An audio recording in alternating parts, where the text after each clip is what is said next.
친구들은 네. 이미 판사가 돼서 그쵸. 김앤장 같은 데서 돈을 엄청나게 많이 버는 친구도 있었을 텐데 나만 뒤처졌다? 이런 생각은 안 들었어요?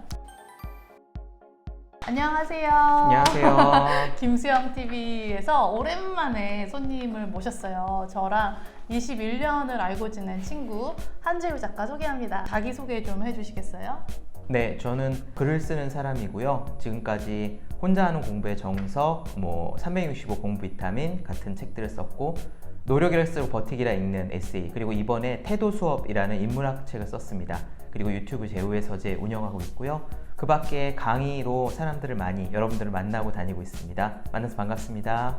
네, 저희가 처음에 어떻게 알았냐면 제가 골든벨 왕중왕전에 나갔을 때 촬영장에서 인사를 하지는 않았는데 이 친구가 나중에 이메일을 보냈어요. 또 또래라는데 되게 무슨 어른처럼 정말 진심 어린 훈계를 해줘서 이 친구는 뭐지? 하면서 이렇게 연락을 주고받게 된 게 지금까지 인연으로 이어졌는데요.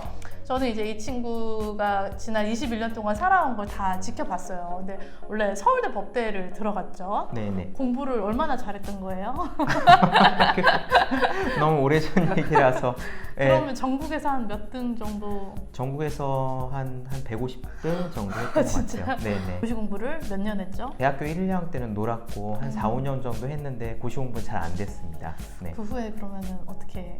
고시 공부 이제 그만두고 나와서 군대 다녀온 다음에 카페를 차렸어요. 카페는 숙명여대 앞에 그 공정무역 커피 사용하고 그 다음에 커피 한 잔 팔면 한 잔 원가만큼 유니세프에 기부하는 그런 카페도 차렸다가 그 다음에 독서 교육하는 회사 들어가서 회사 생활도 몇 년 했고 그러다가 지금은 전업작가와 강사로 강의하고 이렇게 살고 있습니다. 카페 오픈했을 때 저도 가서 도와줬던 기억이 나요. 하루 종일 커피 만들고 또 찾아와 주시는 분들 사인도 해드리고 바쁘게 이틀이 지나갔는데 그걸 얼마 만에 문을 닫았죠? 카페는 하고 1년 2개월 정도 만에 문을 닫았습니다. 왜요? 네. 좋은 뜻으로 만든 카페잖아요. 공정무역 해보고 싶다, 네. 1대1 기부 해보고 싶다. 근데 막상 이 자영업은 또 다른 문제라서 실제로 매출액이나 이런 게 현실. 나오지 않고 그다음에 월세도 많이 나가고 네 그래서 결국 1년 조금 넘어서 문을 닫게 됐죠. 그러면 회사에 몇 살에 입사를 한 거예요? 회사는 32살. 그러면은 32살에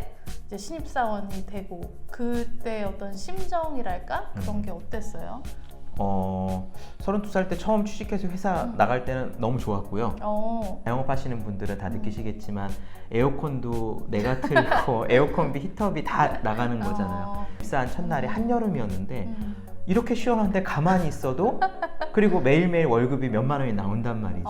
그런 거 보면서 와 너무 행복하구나 이런 생각을 갓 취직하던 날 했던 기억이 생생하고요. 근데 이제 32살이면 이미 나랑 똑같은 나이의 친구들이 대리인 그쵸. 경우도 네, 있고 강사 대접도 해줘야 되고 네. 나는 서울대 법대 나왔는데 좀 이런 생각 안 들었어요? 그거는 그렇지 않았어요. 왜냐면은 그건 약간 생각의 문제인데 태도의 문제이기도 하고 회사에 들어갈 때는 그 회사 사정에 대해서 내가 아는 게 없잖아요. 내 위에 있는 선배나 과장이나 이런 분이 당연히 더 나보다 많이 하니까 내가 배워야 되는 역할이고 내가 뭐 대학이 어디 나왔는데 이런 거를 생각할 여지가 없는 거죠. 근데 보통은 그렇지 않잖아요. 공자님을 제가 좋아하는데 이런 얘기를 했어요. 군군 신신 부부자자. 그러니까 군군 임금은 임금답게 신하는 신하답게 아비는 아비답게 자식은 자식답게. 그러니까 내가 어떤 위치에 처했으면은 그 위치에서 내가 해야 될 역할을 하는 거예요. 내가 사원이라면은 사원답게, 내가 대리라면 대리답게 그렇게 행동하는 게 내 태도와 멘탈에 좋은 거죠. 그러면 친구들이랑 비교를 하진 않았어요?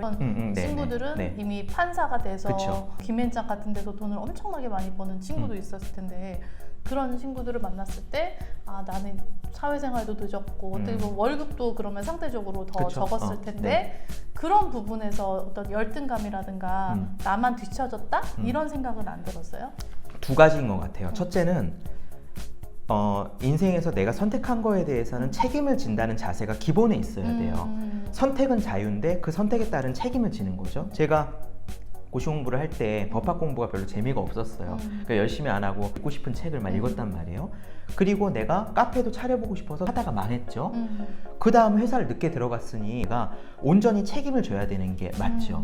근데 저한테 질문 주시는 분들은 네. 보통 이제 20대 분들이 네. 주로 그런 얘기를 많이 해요. 나만 뒤처졌다. 네.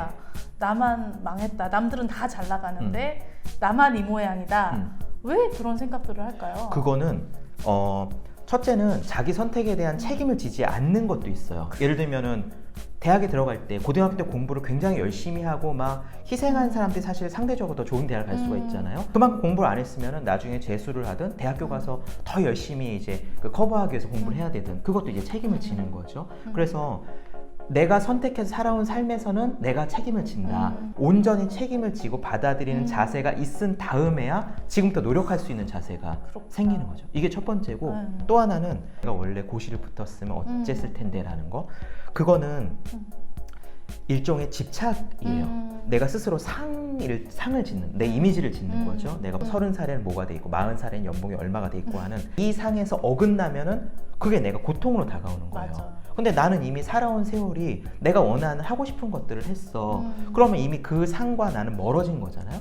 근데 그 상태에서 내가 40살이면 원래 뭐가 되어 있어야 되는데 라고 계속 생각을 하면은 거기서 고통이 따르는 거예요. 올바른 태도를 가졌음에도 불구하고 네. 실패라는 건 두려운 거잖아요. 네. 고시 불합격 통보를 받았을 때 카페가 정말 문을 닫았을 망해가는 때. 것을 눈으로 보면서 그 순간순간에는 어떻게 이겨냈어요? 멘탈을 유지하기 위해서 운동하는 게 사실 굉장히 좋아요. 검도를 한 제가 10년 넘게 했는데 내가 아무리 하루 종일 힘들고 괴로운 게 있어도 저녁 때 가서 체육관에서 검도장에서 땀 흘리고 나면은 내 불안과 걱정이 어쨌든 물리적으로 날아가요. 그래서 운동을 하면은 근육 사이에 있는 긴장들이 다 빠져나간단 말이에요. 스트레스를 이기기 위해서는 물리적으로 운동을 하는 게 우선 중요하다. 멘탈 관리의 기본은 운동이네요. 당연하죠. 네. 멘탈은 우리의 이 마음에서 머리에서 일어나는 일인데 이 생각작용 이전에 생명작용, 우리 물리작용 있잖아요. 여기 컨디션을 좋게 만들어 놓은 다음에 그 위에 멘탈이나 이런 것들이 유지가 되는 거죠. 멘탈을 바꾸려고 하는 것보다 몸을 바꾸는 게 사실 더 쉬운 일이에요. 운동을 해야 되는 거 머리로는 알지만 그게 잘 안 되잖아요. 네. 너무 운동하기 싫고 나태해지기가 되게 쉬운데 그럼 어떻게 나태함을 극복하고 좋은 선택들을 할 수가 있을까요? 운동은 그냥 틈틈이 하는 거예요. 저 같은 경우에는 지금은 이제 뭐 검도를 다니거나 헬스장 가거나 할 시간이 마땅치 않단 말이에요. 그래서 화장실 갈 때마다 스쿼트를 해요. 한 번에 할 때 50개 정도씩 하거든요. 그럼 그렇게만 해도 스쿼트를 하루에 뭐 한 적어도 한 2, 300개 정도는 할 수 있어요. 그리고 제가 10층 올라올 때 평상시에 엘리베이터를 안 타요. 몸이 부지런한 사람은 나태해지지 않아요.